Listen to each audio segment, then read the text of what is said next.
Ay, napakasarap mga idol.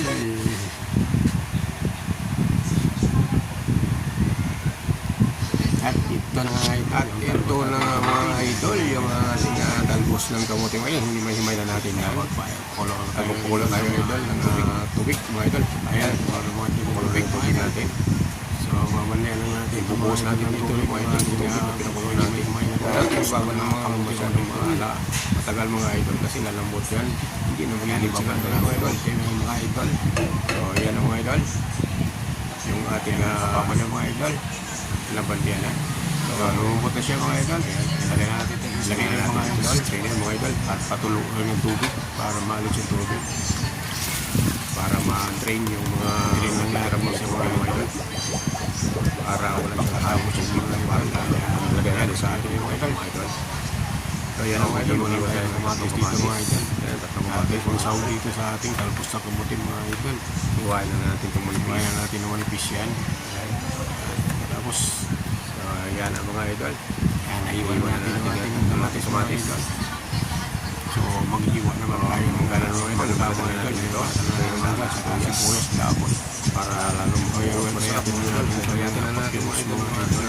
Pinalatang lagay natin ito sa ating ensaladang talbos ng kamuting mga idol. Para yung ang lasa ng idol, mas sustansya kung pagkain ito mga idol. Talbos ng kamuting. Tapos nagayan na natin mga idol ang yung manubalo mga idol para sa ating ensaladang yung talbos ng kamuting mga idol. Tapos natin ito idol mga idol mga ingredient yan. Ilagay na natin ito sa bowl yung ating pinatalo na inugawa natin. At nabalyan ng tubig ng mga idol na isipol mga idol. Kaya natin dito sa ating bowl. Yan, ilagay na natin idol sa bowl. Ilagay na natin itong ating katapos sa idol ay ilagay na natin yung ating mangga na cube. Ilagay na natin ito mga idol. Ayan mga idol. Ilagay natin yung alo-alo na idol. Katapos ilagay na ito na natin ito. At pagkatapos natin ilagay na natin yung ating kamatis at sibuyas daw dito. Tapos yan mga idol. Ilagay na natin ito lahat. Ilagay na rin natin sama ng sibuyas at sibuyas daw sama-sama yan. Sibuyas na onion. Sama-sama na yung mga idol ha. Ilagay na natin. Iluloy muna natin yan. Tapos halo na. Ilagay na natin itong ating halo na talaga mga idol yan. Yung ating haluin ng isda mga idol.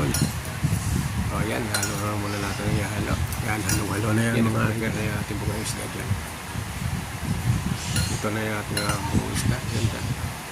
Naka-prepare na siya. Halo lang ng halo. Ang masarap sa magpahalo-halo na. Huwag na kayo natin ilagay yan. O ilagay na natin ito. Ilagay natin ang bugong isda mga idol.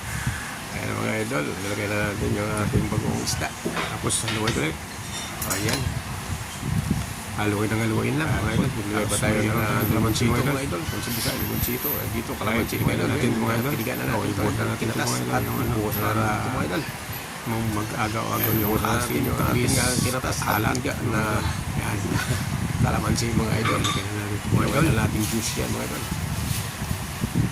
Kukuha tayo mga idol ng isang kutsaritang sukal mga idol para mapadagdag mga tamis at alat. Lalong madalas. Ayun mga idol, kakain na tayo mga idol.